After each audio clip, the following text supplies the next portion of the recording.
Año 406 desde el nacimiento de Cristo. El río Rin, helado y silencioso, se había convertido en un puente de hielo que conectaba dos mundos. En la niebla gélida que envolvía la orilla gala, apenas se distinguían las torres de vigilancia de los fuertes romanos, semejantes a fantasmas de un imperio caído. El aire estaba electrificado por la expectación, o, más bien, por el presagio de una desgracia. En la orilla oriental, en los bosques de Germania, se había congregado una fuerza sin precedentes. Decenas de miles de guerreros, mujeres, niños y ancianos. El balido del ganado. Un murmullo apagado en lenguas desconocidas para los romanos. No eran simplemente ejércitos, eran pueblos enteros, arrancados de sus hogares por una fuerza inexorable que avanzaba desde el este, los hunos. Entre ellos destacaban dos tribus, unidas por la sangre y el destino, los vándalos asdingos y los vándalos silingos, y junto a ellos sus aliados, los nómadas alanos. Nadie podía suponer que este cruce helado del Rin sería el prólogo de la caída de la propia Roma. Y mucho menos, nadie prestaba atención a un niño cojo de unos 7 años, hijo del jefe de los asdingos, Godegiselo. Un niño cuyo nombre era Genserico. Viajaba en una de las carretas, envuelto en pieles toscas, y sus ojos penetrantes e inteligentes absorbían en silencio la escena de la gran migración. Veía el miedo y la esperanza en los rostros de sus compatriotas. Veía el río helado que para ellos era a la vez salvación y un camino hacia lo desconocido. En este niño ya se albergaba una tormenta, una voluntad furiosa, un cálculo frío y una ambición sin límites, que un día pondrían de rodillas al imperio más grande del mundo. Sombrías sombras se cernían sobre Roma, y en el centro de este torbellino que se gestaba se encontraba un hombre cuyo nombre pronto resonaría por todo el Mediterráneo, convirtiéndose en sinónimo de miedo y destrucción. Esta narración es sobre él, sobre Genserico, rey de los vándalos y los alanos, sobre un príncipe ilegítimo que se convirtió en uno de los gobernantes más poderosos y astutos de su época. Es la historia de cómo una tribu de bárbaros, perseguida por toda Europa, cruzó el mar, conquistó la provincia más rica de Roma, creó su propio reino y se transformó en una temible potencia naval que dictaba su voluntad a los emperadores. Es la saga de un estratega genial, un político despiadado y un guerrero infatigable cuya vida es un espejo de la agonía del Imperio Romano de Occidente. Para entender a este hombre, debemos regresar a sus orígenes, al mundo que lo engendró, el mundo de la gran migración de los pueblos, donde solo sobrevivían los más fuertes, los más astutos y los más despiadados. Y mientras las grandes potencias, Roma y el Irán sasánida, libraban sus interminables guerras en Oriente, y en los lujosos palacios de Rávena y Constantinopla se tejían intrigas, en los fríos bosques y las llanuras pantanosas de Panonia, en la misma frontera del mundo romano, crecía un niño destinado a cambiar el mapa de Europa. Se llamaba Genserico. Pero el camino hacia las cimas del poder sería largo y espinoso, y no comenzaría en el esplendor de las capitales, sino en la dura existencia de una tribu bárbara, eternamente en movimiento. Genserico nació alrededor del año 389 a orillas del lago Balatón, en el territorio de la actual Hungría.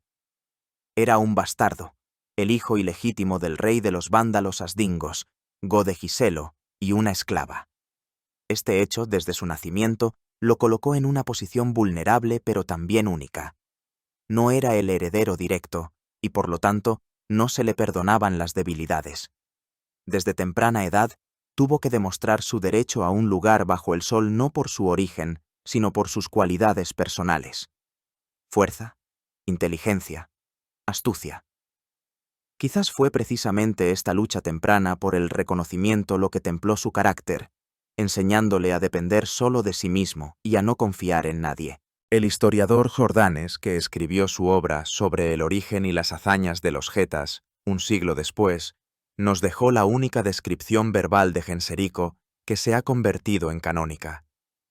Era de baja estatura y cojo por una caída de caballo. Un hombre de pensamientos profundos y pocas palabras, despreciaba el lujo, era furioso en su ira, ávido de ganancias, previsor a la hora de convencer a los pueblos bárbaros y hábil en sembrar las semillas de la discordia para incitar a la enemistad. Cada rasgo de este retrato encontraría su confirmación en su larga y azarosa vida.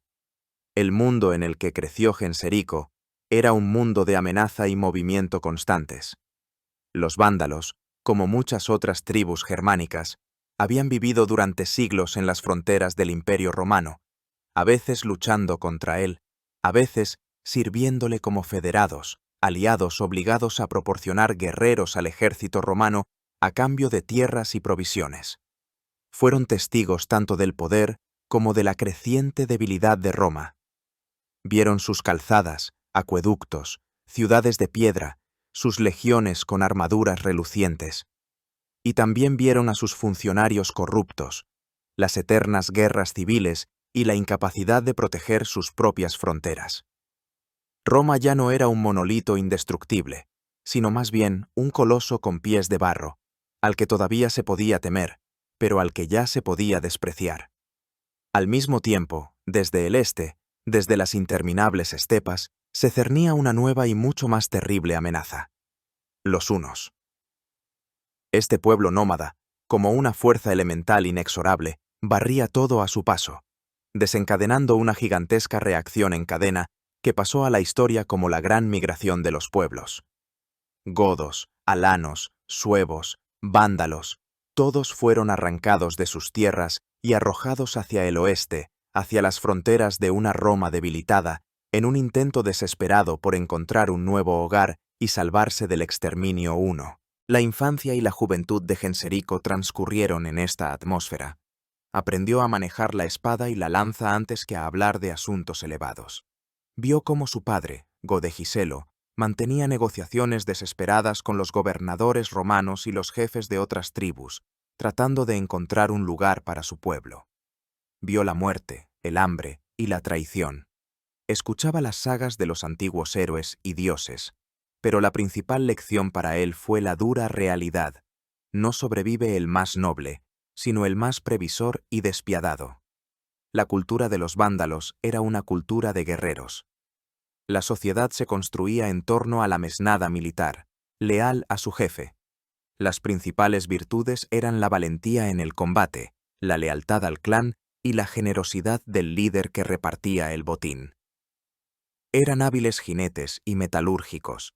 Sus espadas y armaduras eran valoradas en toda la Europa bárbara. Sin embargo, a diferencia de muchos otros germanos, no estaban atados a la tierra. Su hogar era su carreta. Su patria estaba donde se encontrara su tribu. Esta psicología de eternos migrantes, dispuestos en cualquier momento a levantar el campamento y viajar miles de kilómetros en busca de una mejor fortuna, se convertirá en la clave para entender sus futuras aparentemente, impensables hazañas. El cruce del Rin, en el año 406, fue el bautismo de fuego del joven Genserico. Su padre, Godegiselo, cayó en una batalla contra los francos, federados romanos que intentaban detener la invasión. El poder pasó al hermanastro de Genserico, Gunderico, el hijo legítimo de Godegiselo. Pero Genserico ya estaba a su lado, su sombra, su consejero. Los 3 años siguientes se convirtieron para los vándalos y sus aliados en una marcha sangrienta a través de la Galia. Saquearon y quemaron ciudades. Lucharon contra las tropas romanas y otras tribus bárbaras. Fue una dura escuela de supervivencia, donde Genserico perfeccionó su destreza militar y aprendió el arte de la diplomacia, el arte de firmar alianzas hoy para romperlas mañana con el máximo beneficio para sí mismo. Vio cómo la administración romana en la Galia se desmoronaba ante sus ojos, cómo los magnates locales intentaban negociar con los bárbaros para salvar sus propiedades, cómo las legiones, retiradas para defender Italia, dejaban provincias enteras indefensas. El imperio se pudría por dentro, y Genserico lo veía como nadie. Parecía que el caos que había engullido la Galia había alcanzado su límite. pero bajo la superficie maduraban fuerzas dispuestas a derrumbar este precario orden. En el año 409, habiendo agotado los recursos de la provincia saqueada y acosados por nuevas fuerzas, los vándalos, alanos y suevos dieron el siguiente paso trascendental. Cruzaron los Pirineos e invadieron Hispania, una de las provincias más ricas y tranquilas del Imperio Romano de Occidente. Para Genserico no fue solo otra etapa de la migración. Fue un período que lo transformó de un príncipe capaz en un guerrero curtido y un político astuto, listo para tomar en sus manos el destino de todo un pueblo. Hispania, como la llamaban los romanos, había sido durante siglos una joya en la corona del imperio. Proporcionaba a Roma no solo oro y plata de sus famosas minas, sino también aceite de oliva, vino, grano, así como los mejores caballos y reclutas para el ejército. Era una tierra con una cultura romana profundamente arraigada, con magníficas ciudades como Mérida, Córdoba, Tarragona, con villas de aristócratas y una desarrollada red de calzadas. Para los bárbaros, venidos de los fríos bosques de Germania, Hispania parecía un verdadero paraíso. Pero este paraíso no iba a rendirse sin luchar. La invasión de los vándalos, alanos y suevos sumió a la península en el abismo de la anarquía. Según el cronista Idacio, testigo de aquellos acontecimientos, los bárbaros se enfurecieron por toda Hispania, y la peste hizo estragos. La tiranía de los saqueadores y los soldados agotó las riquezas y los suministros almacenados en las ciudades, y el hambre fue tan terrible que la gente devoraba carne humana.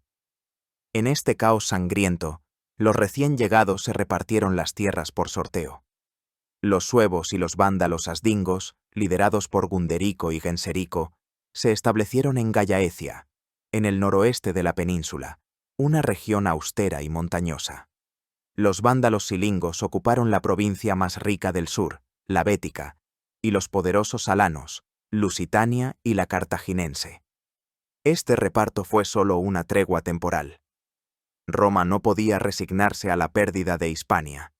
Desde Rávena se enviaron tropas bajo el mando del rey visigodo Balia, que ahora actuaba como federado romano. Comenzó una nueva guerra, aún más cruel. Los visigodos, antiguos enemigos de los vándalos, se abalanzaron sobre los recién llegados con toda su fuerza.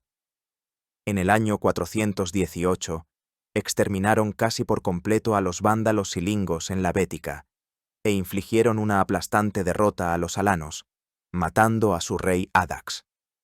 Los restos de los alanos, privados de su líder, dieron un paso sin precedentes. Se negaron a elegir un nuevo rey y ofrecieron su corona al gobernante vándalo, Gunderico.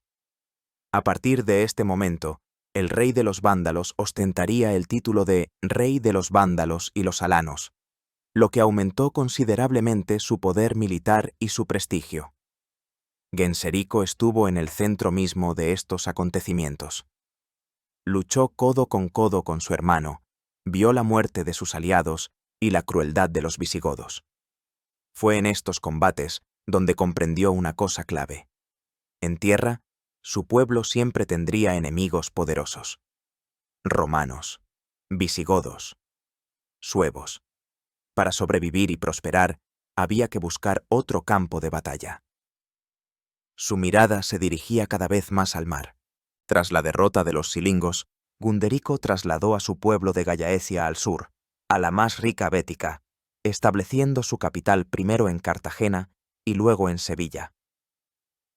Aquí, en la costa, los vándalos, por primera vez en su historia, se encontraron con el mar no como un obstáculo, sino como una oportunidad. Comenzaron a realizar sus primeras incursiones piratas en las Islas Baleares y la costa de Mauretania. Probablemente fue Genserico el principal ideólogo de esta nueva estrategia marítima. Él, un hombre de imaginación ilimitada y pensamiento estratégico, vio lo que otros no veían. El futuro de su pueblo estaba al otro lado del mar. En el año 428 ocurrió un acontecimiento clave. Durante el asedio de Sevilla, Gunderico murió repentinamente. Según algunas fuentes, posiblemente poco fiables, murió tras profanar una iglesia local. El poder pasó a Genserico. Tenía casi 40 años, la edad de la madurez, la experiencia y una sed de poder insatisfecha. Al convertirse en gobernante único del pueblo unido de los vándalos y los alanos, procedió inmediatamente a la realización de su grandioso plan. Pero antes debía asegurar su retaguardia. Sus antiguos vecinos de Gallaecia, los suevos, aprovechando la partida de los vándalos, habían comenzado a expandirse hacia el sur. Genserico, demostrando una reacción fulminante, dio la vuelta a su ejército, alcanzó al ejército suevo cerca de Mérida y lo derrotó por completo, ahogando a su rey en el río Guadiana. Esta victoria no solo aseguró sus posesiones hispanas, sino que también demostró a todos, enemigos y compatriotas, que los vándalos tenían un nuevo líder, decidido, rápido y despiadado. Tras derrotar a los suevos, Genserico regresó al sur, al puerto de Iulia Traducta, que corresponde a la actual Tarifa o Algeciras, en la costa más meridional de Hispania. Aquí reunió a todo su pueblo, guerreros, ancianos, mujeres, niños. Ante ellos se extendía el estrecho de Gibraltar, una estrecha franja de agua tras la cual se divisaba otro continente. África. El Imperio Romano, incluso en el siglo V, seguía siendo un organismo gigantesco, y este organismo tenía su corazón, Italia, y sus pulmones y estómago, las provincias más ricas. Y la más importante de ellas, sin duda, era África. Mientras en Europa rugían las guerras y los bárbaros redibujaban el mapa de la Galia e Hispania, el norte de África seguía siendo un bastión de estabilidad y prosperidad. Pero bajo esta engañosa calma, maduraba una tormenta de intrigas que pronto le proporcionaría a Genserico una oportunidad única en un milenio. La provincia de África, el territorio de los actuales Túnez, norte de Argelia y Libia, no era solo un territorio, era el granero de Roma. Desde aquí, a Ostia y Roma, fluía un torrente ininterrumpido de barcos cargados de grano, aceite de oliva y productos exóticos. La pérdida de África significaría para Roma una hambruna inevitable y una explosión social. Esta provincia era el hogar de un gran número de las familias senatoriales más ricas, que poseían aquí gigantescas fincas, latifundios. Ciudades como Cartago, Útica y Hipona prosperaban, adornadas con magníficos templos, teatros y termas. Pero esta prosperidad tenía su lado oscuro. La población local, los bereberes romanizados, a menudo sufría una cruel explotación. Además, la sociedad africana estaba dividida por un encarnizado conflicto religioso entre los católicos ortodoxos y los donatistas, seguidores de una corriente cristiana que consideraba a la Iglesia oficial traidora y sumida en el pecado. Esta tensión interna creaba un terreno fértil para cualquier intervención externa, y esta intervención fue provocada por las intrigas en la cúpula misma del poder imperial. En Rávena, la capital del Imperio Romano de Occidente, detrás del joven emperador Valentiniano III, el poder real pertenecía a su madre, la augusta Gala Placidia. Las dos figuras más influyentes en su corte eran dos destacados generales, Flavio Aecio, Magister Militum en la Galia, y Bonifacio, comes de África. Ambos eran talentosos, ambiciosos, y se odiaban a muerte. Aecio, utilizando su influencia sobre Gala Placidia, la convenció de que Bonifacio preparaba una rebelión con el objetivo de separar África del imperio. Al mismo tiempo, escribió a Bonifacio una carta secreta en la que le advertía que la Augusta preparaba su asesinato y le aconsejaba que no obedeciera la orden de regresar a Italia. Bonifacio cayó en la trampa. Cuando desde Rávena llegó efectivamente la orden de presentarse en la corte, él, creyendo las calumnias de Aecio, se negó, lo que se consideró una rebelión abierta. Encontrándose en una situación desesperada, en estado de guerra con su propio imperio y sin fuerzas suficientes para resistir, Bonifacio comete un error fatal. Decide pedir ayuda a una fuerza externa. Su elección recayó en los vándalos, que se encontraban en la orilla opuesta del estrecho, en Hispania. Le propuso a Genserico que actuara como su federado, prometiéndole para su asentamiento 2/3 de la provincia africana a cambio de ayuda militar contra las tropas imperiales. Para Genserico, esta oferta fue como un regalo del cielo. Ya albergaba planes de invasión, pero la invitación del propio gobernador romano no solo legitimaba sus acciones a los ojos de parte de la población local, sino que también facilitaba enormemente el cruce mismo y la primera etapa de la conquista. Fue una oportunidad a la que se aferró sin dudarlo. En mayo del año 429, Genserico ordenó iniciar el cruce. Fue una operación logística de una escala sin precedentes. No transportaba un ejército, sino a todo su pueblo. Según el testimonio del historiador Víctor de Vita, antes de partir, Genserico realizó un censo de todos los hombres capaces de portar armas, así como de ancianos, mujeres y niños. Su número total ascendía a 80.000 personas. Incluso si esta cifra está algo exagerada, da una idea de la magnitud de la empresa. En barcos reunidos y requisados, cruzando el estrecho de 15 kilómetros, los vándalos y alanos desembarcaron en la costa africana, en Tingis, la actual Tánger. El salto a través de las columnas de Hércules se había realizado. Para cuando los vándalos llegaron a África, la situación política en Rávena había cambiado. El engaño de Aecio había sido descubierto, y Gala Placidia se había reconciliado con Bonifacio. El gobernador romano, consciente de su monstruoso error, intentó dar marcha atrás. Se reunió con Genserico y le pidió que regresara a Hispania, ofreciéndole dinero. Pero el genio ya había salido de la botella. Genserico solo se rió en la cara del romano. Había venido a África no para servir como mercenario a los intrigantes romanos. Había venido para tomar esta tierra para sí. Comenzó la conquista a gran escala.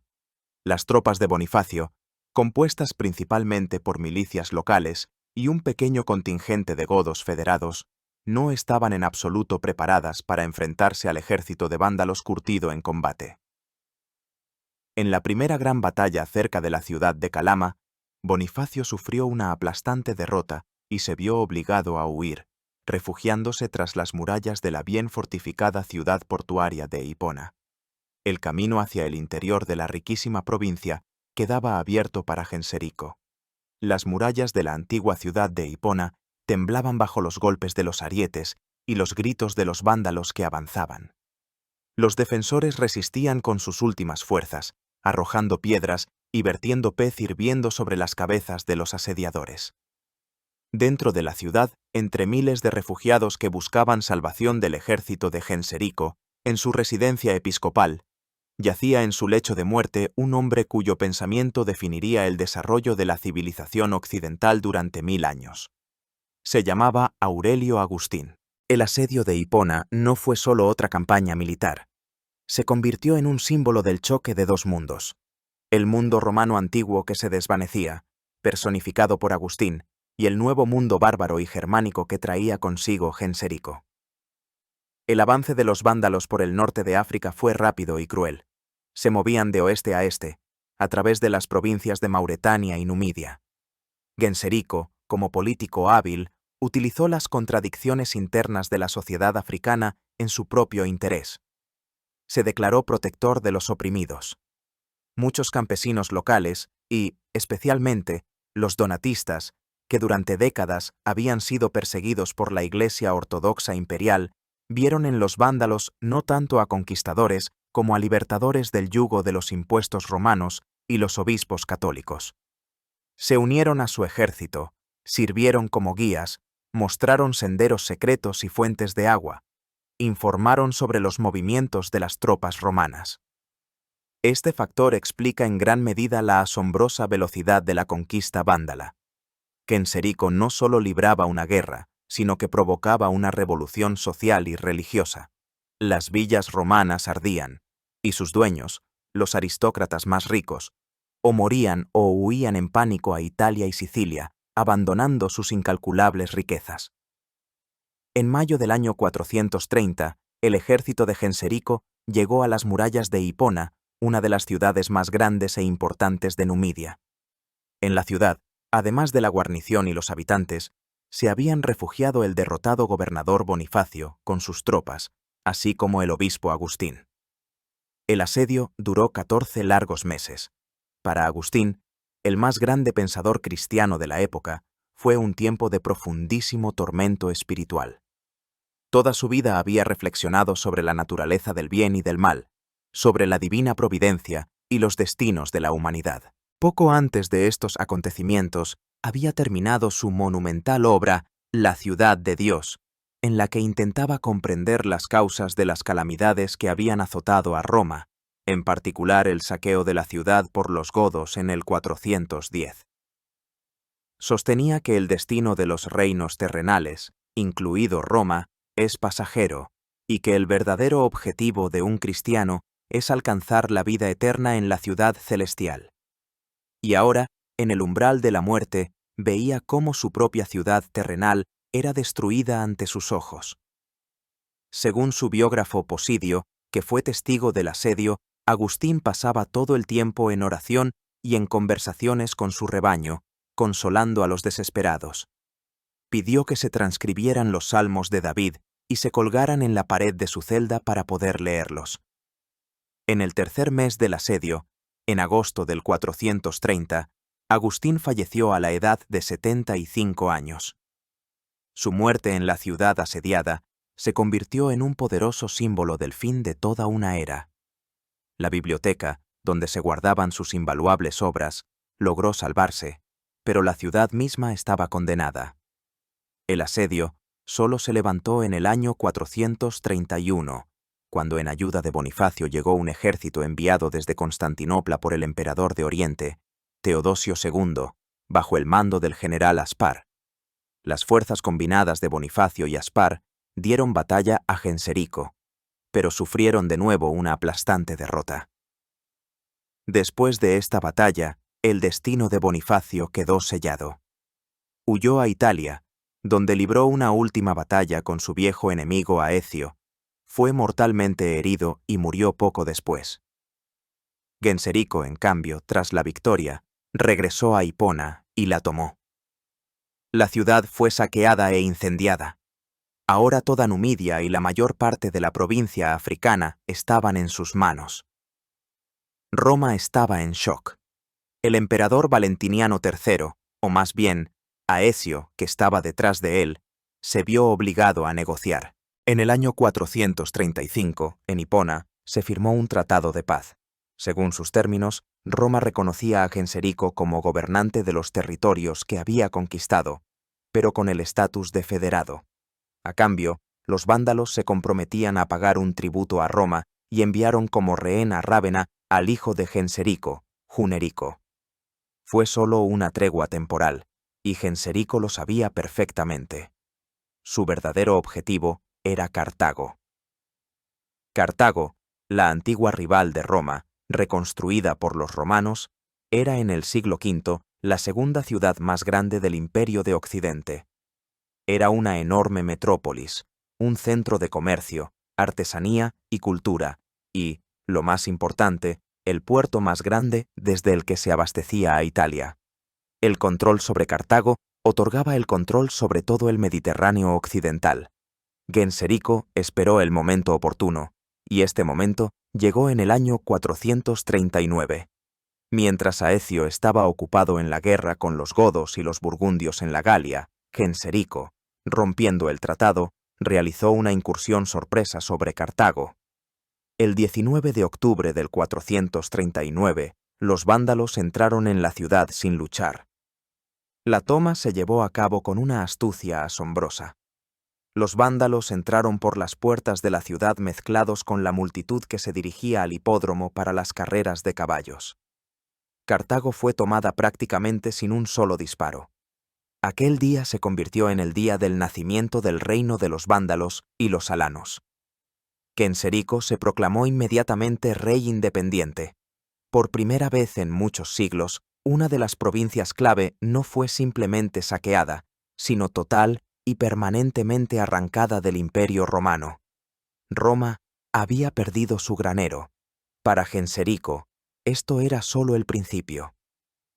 La toma de Cartago no fue solo una victoria militar, fue un acto de construcción de un Estado. Genserico, a diferencia de muchos otros jefes bárbaros que veían en las provincias romanas solo una fuente de botín, pensaba como un soberano. Comprendía que para crear un reino duradero no bastaba con la fuerza militar. Se necesitaba una base económica, una estructura administrativa y, lo más importante, una nueva ideología que justificara su poder. Y él, con su metódica y despiadada eficiencia, se puso a crear su Estado sobre los escombros de la África romana. Lo primero que hizo Genserico fue asestar un golpe a la base del poderío romano: la aristocracia senatorial. Confiscó las enormes propiedades de tierra, conocidas como latifundios, de los magnates romanos más ricos e influyentes en la provincia más fértil, la Ceugitana, que rodeaba a Cartago. Estas tierras, que durante siglos habían alimentado a Roma, ahora debían alimentar a su pueblo. Las dividió entre sus guerreros vándalos, creando una nueva clase de aristocracia militar terrateniente. Fue un paso revolucionario. No se limitó a cambiar la élite. Destruyó el antiguo sistema socioeconómico y lo reemplazó por uno nuevo, de esencia germánica.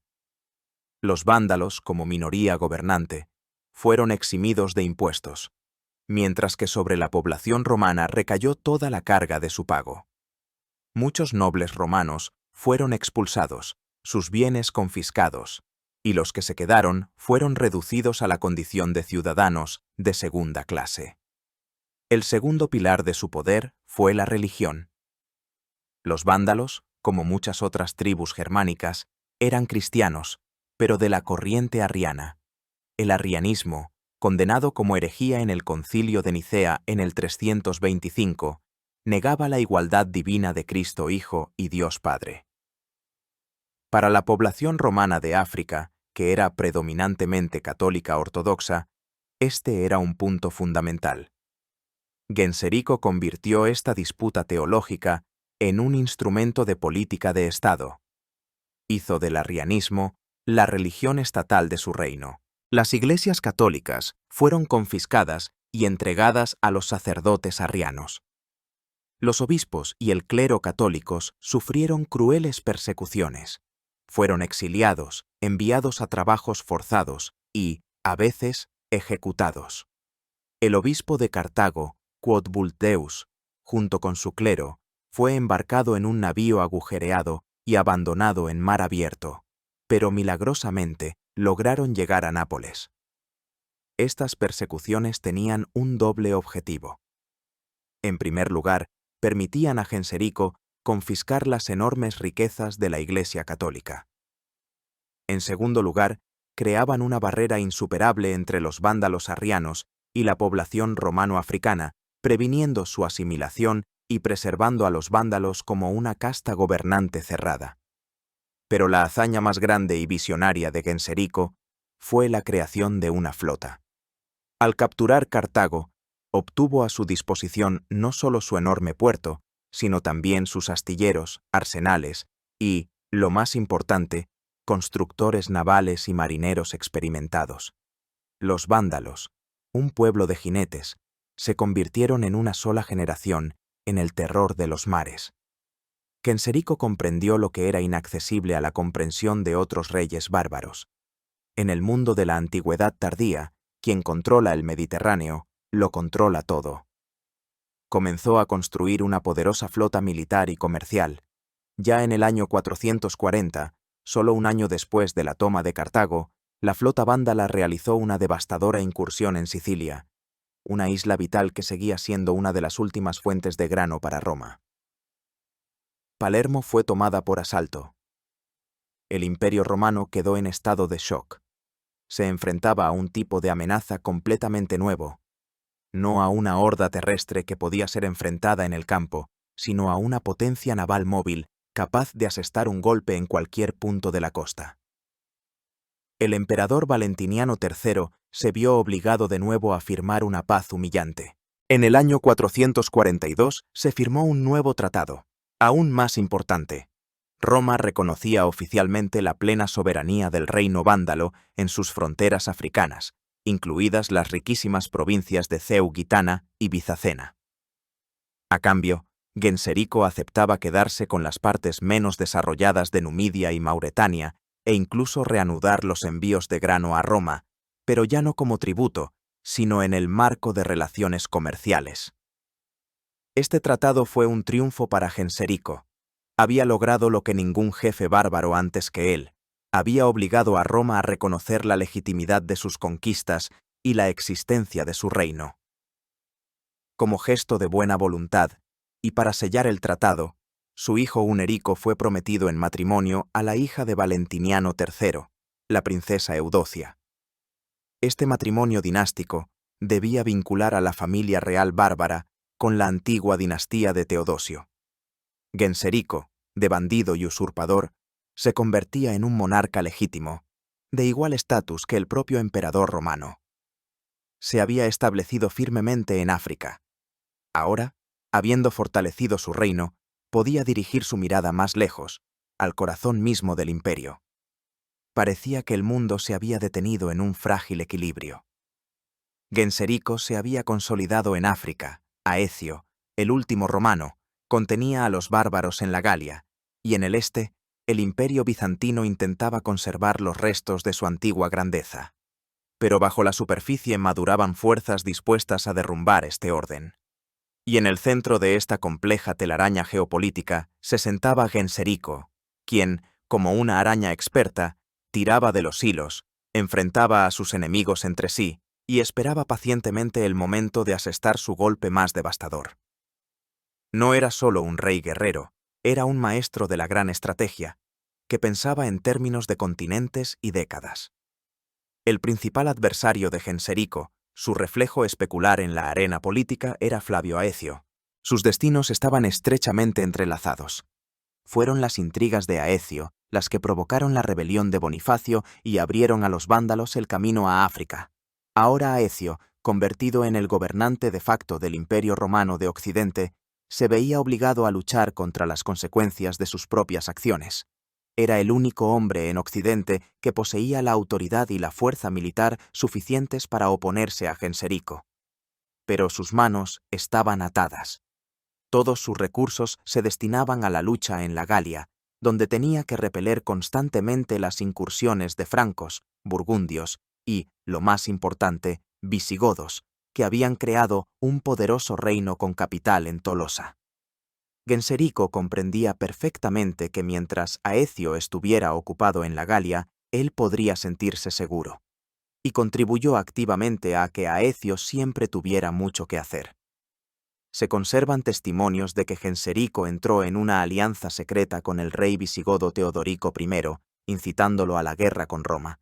Era la estrategia clásica de Genserico: sembrar la discordia, crear problemas a sus enemigos con manos ajenas. Utilizaba su poderío naval para bloqueos e incursiones piratas, pero evitaba el enfrentamiento directo con las fuerzas principales de Aecio, esperando a que sus enemigos se agotaran mutuamente. La situación cambió radicalmente a mediados de la década de 440 con la aparición en escena de una nueva y aterradora fuerza: los hunos bajo el liderazgo de Atila. El azote de Dios, como lo llamaban en Europa, unió bajo su poder a innumerables hordas de nómadas y tribus bárbaras y se dirigió hacia el oeste. Para el Imperio Romano, era una amenaza existencial. Aecio se vio obligado a lanzar todas sus fuerzas a la creación de una coalición antijuna. Logró lo casi imposible: unir bajo sus estandartes a las legiones romanas y a sus enemigos de ayer: visigodos, francos y burgundios. Genserico observaba esta lucha titánica desde su palacio de Cartago con frío cálculo. Fue el único gran gobernante germánico que no participó en esta guerra. Es más, hay buenas razones para creer que fue un aliado secreto de Atila. Según el historiador Jordanes, Genserico, temiendo el poder del reino visigodo, envió embajadores a Atila y con dinero lo convenció de que atacara a los godos. Así, mientras Aecio y Teodorico salvaban la civilización occidental en los campos cataláunicos en el año 451, Genserico resolvía sus problemas locales, debilitando a su principal rival en Europa, los visigodos.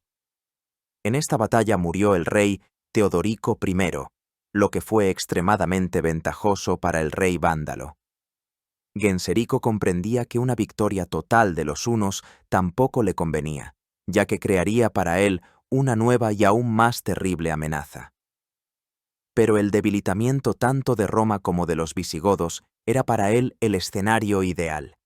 Dejaba que sus enemigos y rivales se desangraran en un combate mortal, conservando sus fuerzas para el golpe decisivo. Y no se limitó a esperar. Mientras toda la atención del mundo estaba centrada en la invasión de Atila, Genserico continuaba fortaleciendo su poderío naval. Su flota dominaba sin rival en el Mediterráneo occidental. Conquistó Cerdeña, Córcega, las Islas Baleares y sometió definitivamente Sicilia. Su reino se convirtió en una verdadera talasocracia, un imperio marítimo que controlaba todas las rutas comerciales clave.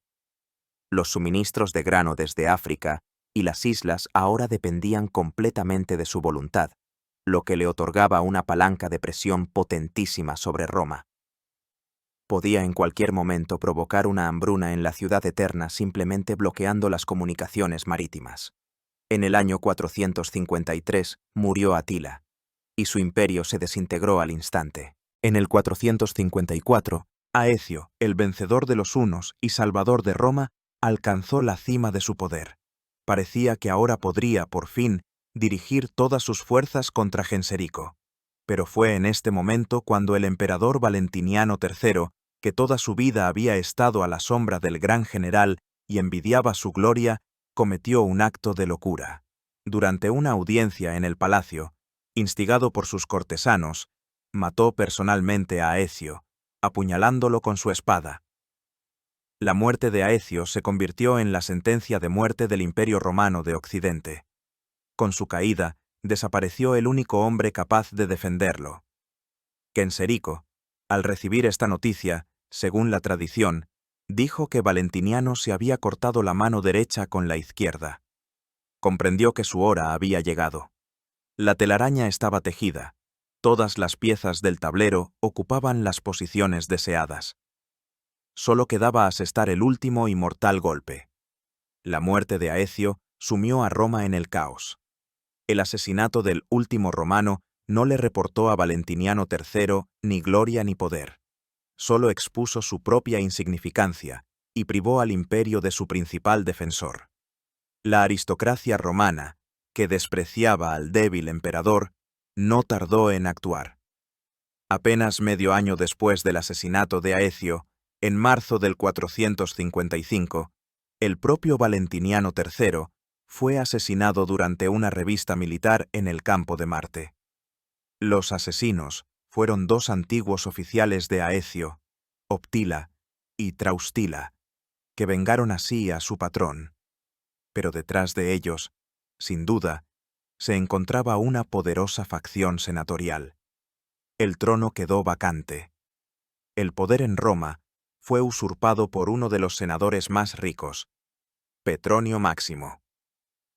Se autoproclamó inmediatamente emperador y, para legitimar su poder, decidió emparentar con la dinastía de Teodosio. Dio dos pasos que le resultarían fatales. En primer lugar, obligó a la viuda de Valentiniano, la emperatriz Licinia Eudoxia, a casarse con él. En segundo lugar, casó a su hijo Paladio con Eudocia, la hija mayor de Valentiniano y Licinia Eudoxia. Pero había un problema. La princesa Eudocia llevaba muchos años prometida, oficialmente, al hijo de Genserico, Junerico, de acuerdo con el Tratado del 442. Al romper este compromiso, Petronio Máximo infligía a Genserico un insulto directo y público. O bien no entendía con quién estaba tratando, o en su arrogancia creía que podría hacer frente a la ira del rey vándalo. La emperatriz Licinia Eudoxia, una mujer orgullosa y autoritaria, descendiente de grandes emperadores, estaba furiosa. Se vio obligada a convertirse en la esposa del asesino de su marido y veía cómo el usurpador disponía del destino de sus hijas.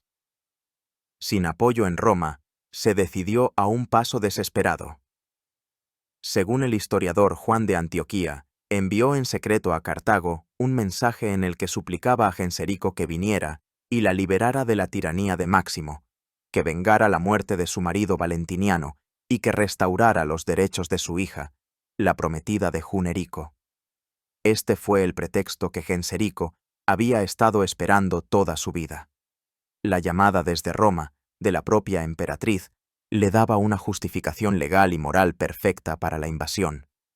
Ahora podía actuar no como un bárbaro saqueador, sino como el vengador de la dinastía legítima y el defensor de los derechos de su hijo. Inmediatamente comenzó a reunir una flota. Los rumores de sus preparativos llegaron rápidamente a Italia, provocando el pánico. Petronio Máximo no estaba en absoluto preparado para tal giro de los acontecimientos. En la ciudad no había tropas capaces de repeler un ataque. Aecio estaba muerto y su ejército disperso. Cuando la vanguardia de la flota vándala apareció en la desembocadura del Tíber, el terror se apoderó de Roma. El emperador Máximo, viendo que todo estaba perdido, intentó huir de la ciudad, pero la multitud romana, que lo despreciaba por su cobardía y lo consideraba el culpable de la catástrofe que se avecinaba, no lo dejó escapar.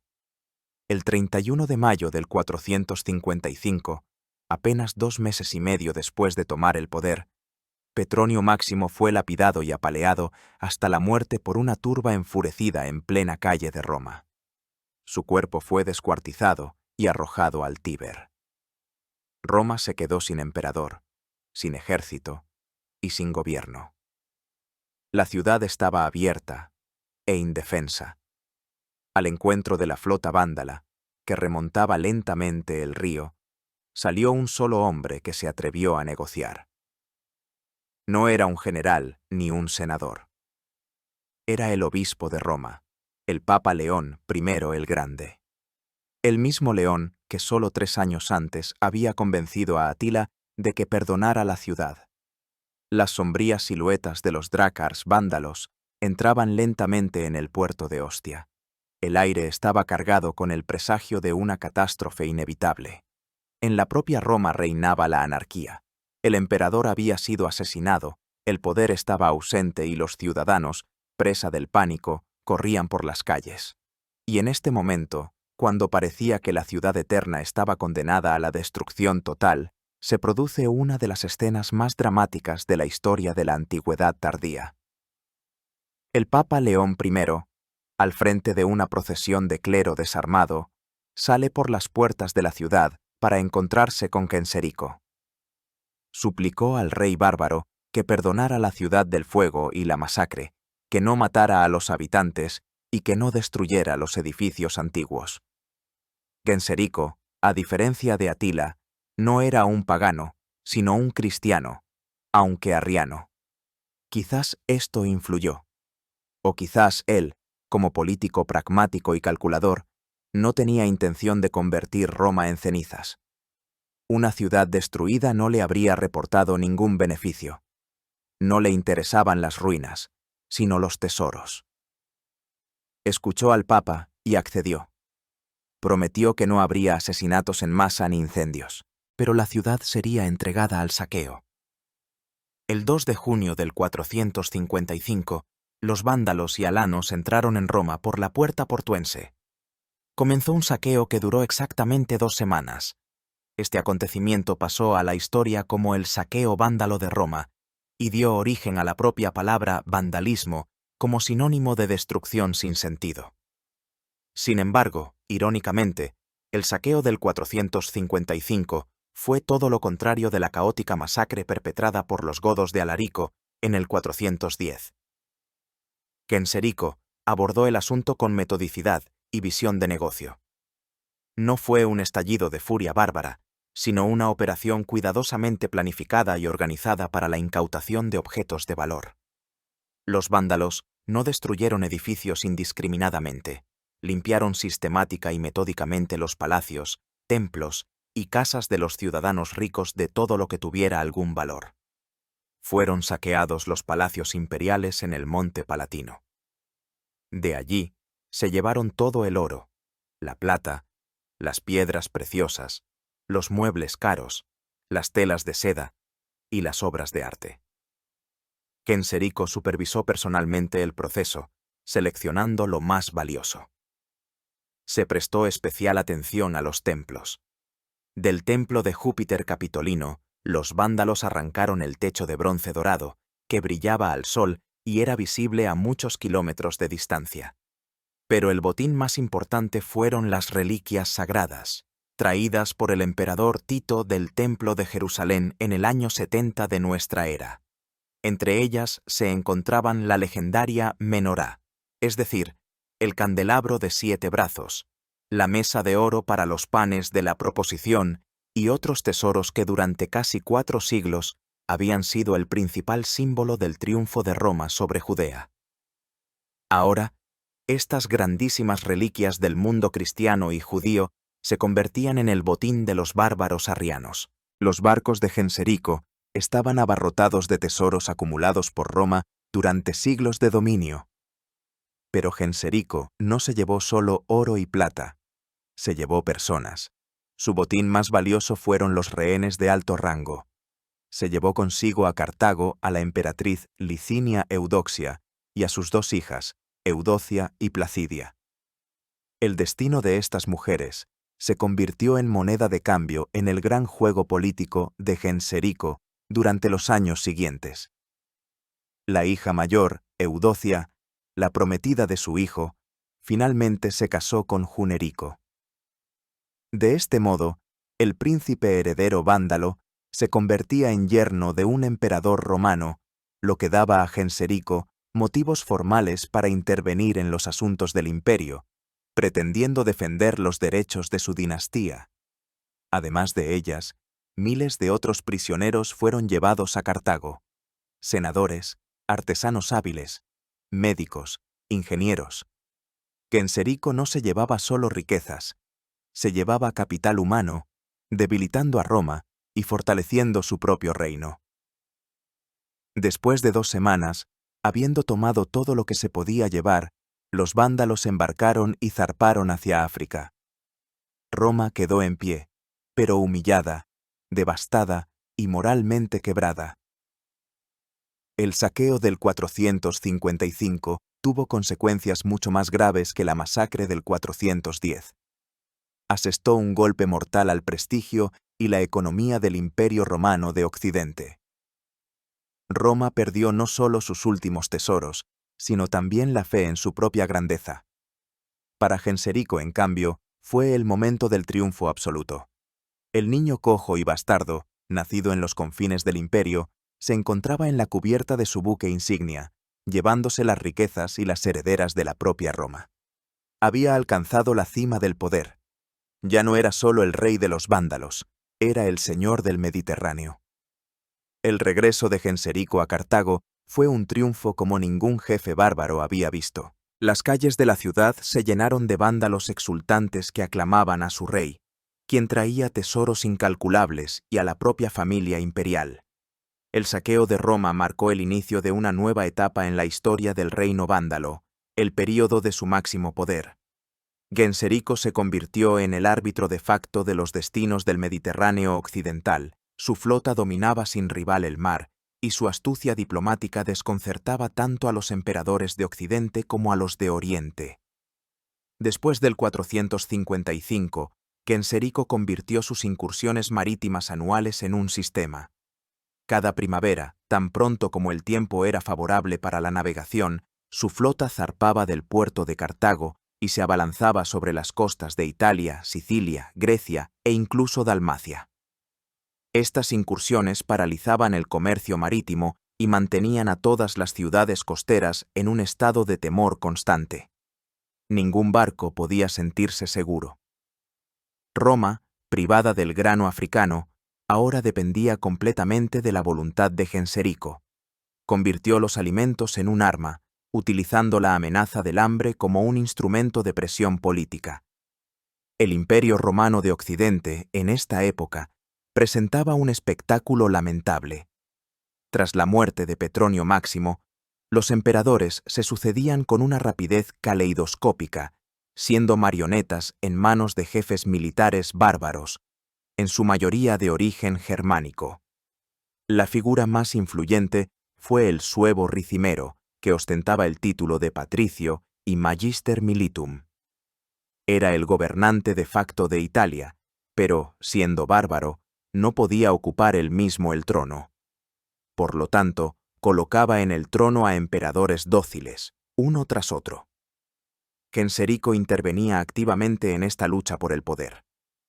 Presentó a su propio candidato al trono romano, el senador Olibrio, que estaba casado con Placidia, la hija menor de Valentiniano III, que se encontraba como rehén en su poder. Al proponer a Olibrio, Genserico intentaba colocar en Roma a su hombre, lo que le daría el control total sobre el imperio. Las autoridades romanas hicieron varios intentos desesperados por hacer frente al rey vándalo. El más serio fue el del emperador Mayoriano, uno de los últimos gobernantes enérgicos y talentosos de Occidente.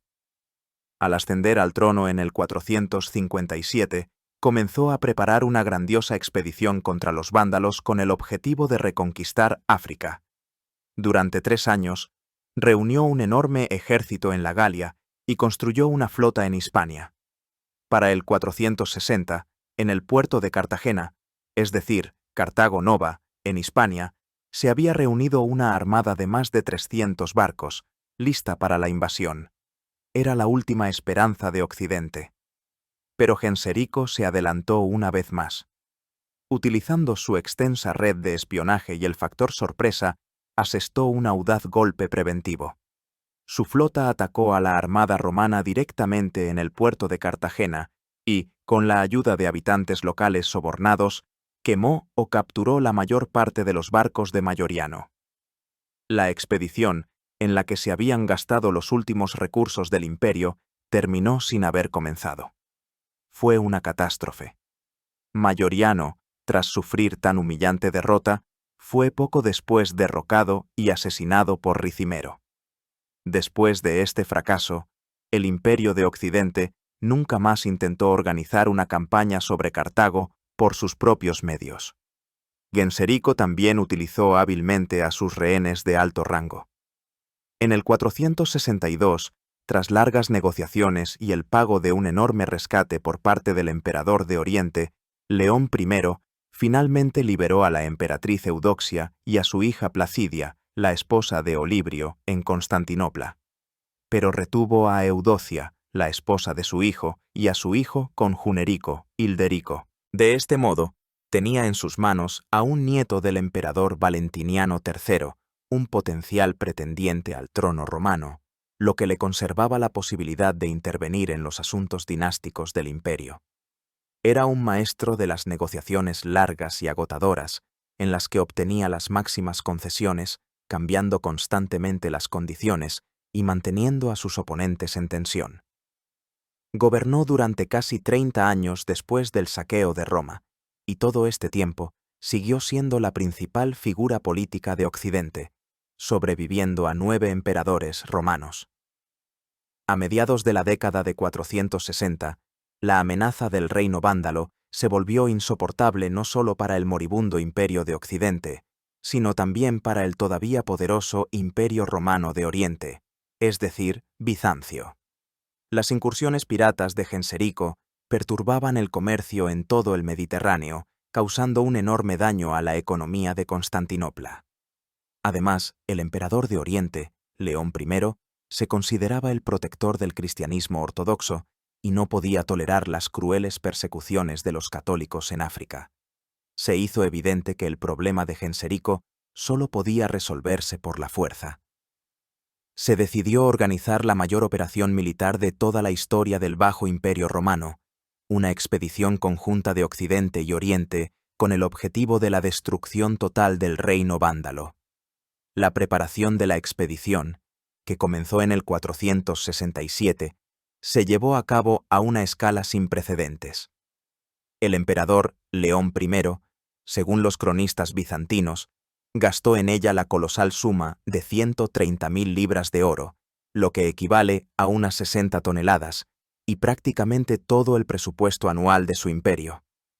Se reunió una enorme armada, que contaba, según diferentes estimaciones, con más de 1.100 barcos, a bordo de los cuales Había unos 100.000 soldados y marineros. Eran las mejores fuerzas de ambos imperios. El mando de esta gigantesca armada fue encomendado a Basilisco, cuñado del emperador León. El plan era simple y lógico: asestar un golpe simultáneo desde 3 direcciones. Las fuerzas principales, bajo el mando de Basilisco, debían desembarcar cerca de Cartago. Un segundo ejército, bajo el mando de Heraclio, debía avanzar desde el este, desde Egipto, a través de Tripolitania. Un tercer destacamento, proporcionado por el Imperio de Occidente bajo el mando de Marcelino, debía reconquistar Cerdeña y luego unirse a las fuerzas principales. El inicio de la operación fue exitoso. Marcelino capturó Cerdeña sin dificultad. Heraclio avanzaba con éxito por tierra desde el este.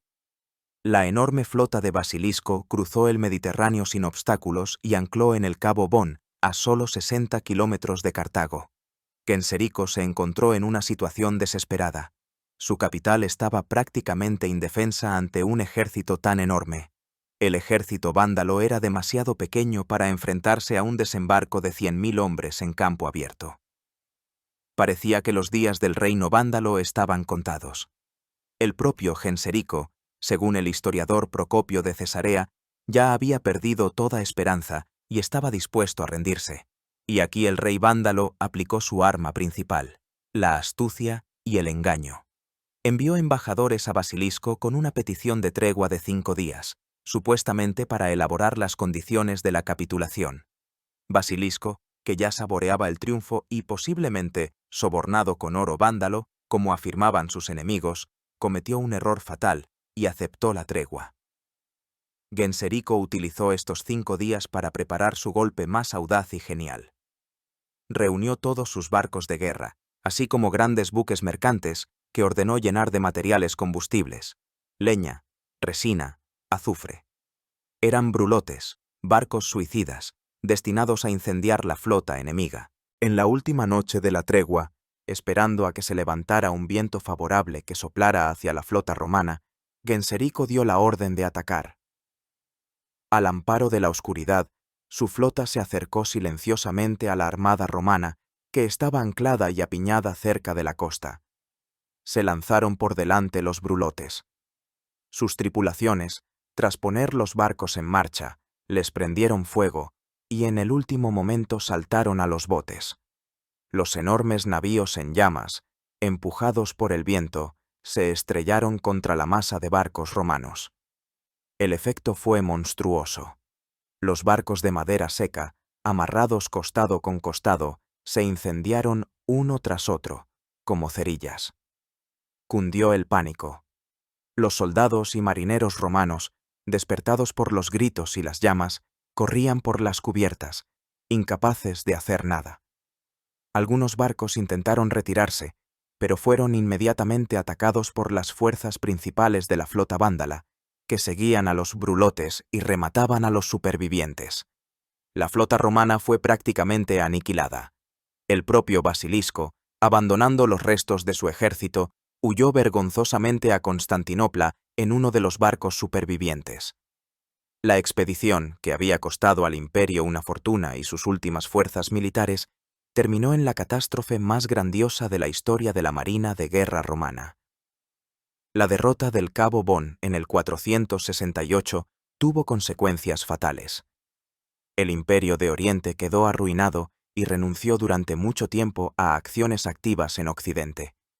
El Imperio de Occidente, privado de la última esperanza de ayuda, quedó definitivamente condenado. Su agonía duró solo 8 años más. Para Genserico, en cambio, esta victoria fue la culminación de su carrera militar. Había aplastado las fuerzas combinadas de 2 imperios y demostrado al mundo entero que su reino era una fuerza a tener en cuenta. Tras la aplastante victoria del Cabo Bon, la autoridad de Genserico alcanzó cotas sin precedentes. Quedó como el único e indiscutible señor del Mediterráneo occidental. Nadie más se atrevió a desafiarlo. El Imperio Romano de Oriente, habiendo agotado su tesoro y perdido su flota, se vio obligado a buscar la paz. El nuevo emperador Zenón, que subió al trono en Constantinopla, tras largas y complejas negociaciones, firmó con Genserico en el año 474 la llamada Paz Eterna. Por este tratado, Bizancio reconocía oficialmente el poder de los vándalos sobre todo el norte de África, Sicilia, Cerdeña, Córcega y las Islas Baleares. Genserico, por su parte, garantizaba el cese de las incursiones en las provincias orientales y la libertad de culto para los católicos que vivían en sus dominios, aunque esta última promesa no siempre la cumplió. Este tratado fue la apoteosis de los éxitos diplomáticos de Genserico. El rey bárbaro, que había comenzado su andadura como líder de una tribu nómada, había obligado al heredero de César y Augusto a reconocer oficialmente su imperio, creado sobre los escombros de las provincias romanas. Los últimos años de su larga vida, Genserico los dedicó a fortalecer su estado desde dentro. No fue solo un guerrero y un diplomático, sino también un sabio administrador. Comprendía perfectamente que la principal amenaza para su dinastía no provenía del exterior, sino del interior, de una posible lucha por el poder entre sus numerosos parientes después de su muerte. Para evitarlo, desarrolló un sistema de sucesión único para los reinos germánicos. El poder no debía pasar de padre a hijo, sino al hombre de mayor edad del linaje real. Esta ley, el llamado señorato, pretendía asegurar la estabilidad y evitar las luchas intestinas, aunque a largo plazo condujo al debilitamiento del poder real.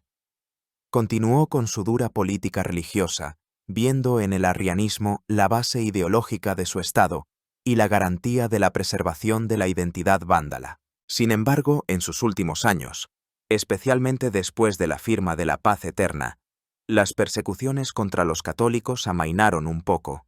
Incluso les permitió elegir un nuevo obispo en Cartago después de muchos años de sede vacante. Fue el gesto de un pragmático que comprendía que para la estabilidad del reino era necesario mantener al menos una apariencia de paz con la numerosa población romana. Genserico murió de muerte natural en Cartago el 25 de enero del 477, a la edad de unos 88 años. Gobernó a su pueblo durante casi medio siglo.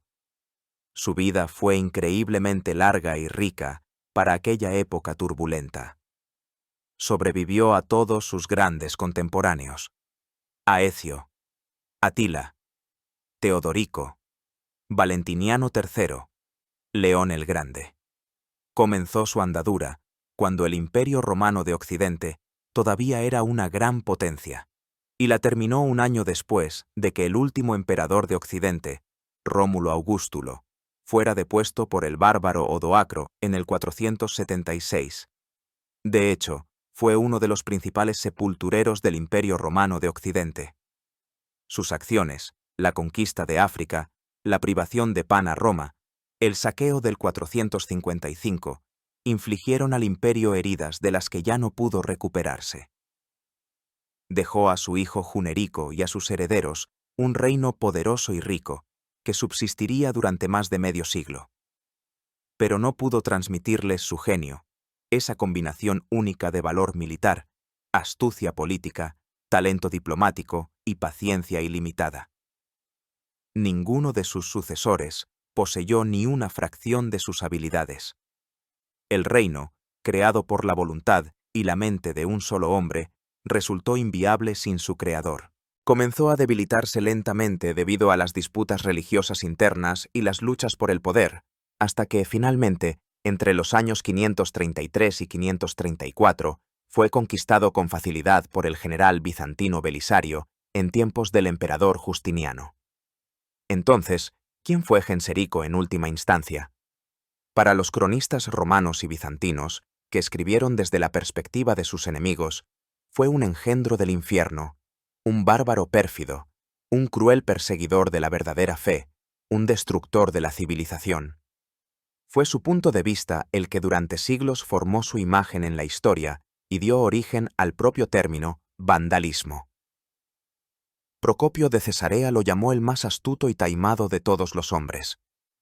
Para su propio pueblo, fue el más grande de los héroes, un Moisés que los sacó de la esclavitud, los guió a través de los desiertos de Europa y los llevó a la tierra prometida, la próspera África. Les dio una patria, riqueza y gloria. La ciencia histórica moderna, libre de los antiguos prejuicios, ve en Genserico una figura mucho más compleja y polifacética. Sin duda, fue despiadado y cruel, como muchos gobernantes de esa época. Pero no fue un destructor sin sentido. Sus acciones siempre estuvieron dictadas por un frío cálculo político. Fue un estratega y táctico genial, que no perdió ni una sola gran batalla. Fue un estadista excepcional que, a partir de un conglomerado de tribus nómadas, logró crear el primer reino bárbaro completamente independiente en territorio romano, con una poderosa flota y su propio sistema administrativo.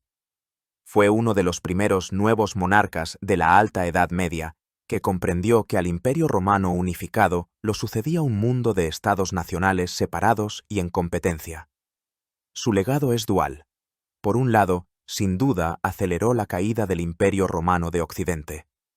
Al arrebatarle África, lo privó de su base económica y lo condenó a un lento declive. Su piratería marítima destruyó el comercio mediterráneo, que era la columna vertebral de la economía antigua. Pero, por otro lado, no fue la causa, sino más bien el síntoma y el catalizador de la desintegración. El imperio ya estaba enfermo y moribundo debido a sus problemas internos: inestabilidad política, corrupción, crisis económica e injusticia social. Genserico simplemente se aprovechó de su debilidad con una maestría asombrosa. Su sombra se proyectó durante mucho tiempo sobre el Mediterráneo. Demostró al mundo entero que el poder naval podía ser un instrumento tan eficaz, si no más, para construir un imperio como las legiones terrestres. Su reino se convirtió en un modelo para futuras potencias marítimas. La historia de Genserico no es solo un relato de invasiones bárbaras. Es una saga épica sobre la fuerza de la voluntad humana, capaz de cambiar el curso de la historia, sobre el nacimiento de un mundo nuevo sobre las ruinas del antiguo. El niño cojo y bastardo, al que nadie tomaba en serio, murió como señor de los mares y un rey igual a los emperadores. Su vida es un recordatorio eterno de que en épocas de grandes convulsiones, el destino del mundo lo deciden no solo los imperios poderosos, sino también las personalidades que poseen audacia, inteligencia y una voluntad de poder inquebrantable. Gracias por haber pasado este tiempo con nosotros, sumergiéndonos en las profundidades de la historia. Si les ha gustado este viaje, suscríbanse a nuestro canal para no perderse nuevos relatos sobre los grandes acontecimientos y las personas que cambiaron el mundo. Su opinión es muy importante para nosotros. Dejen sus comentarios y compartan sus pensamientos. Nos esperan muchos más viajes en el tiempo.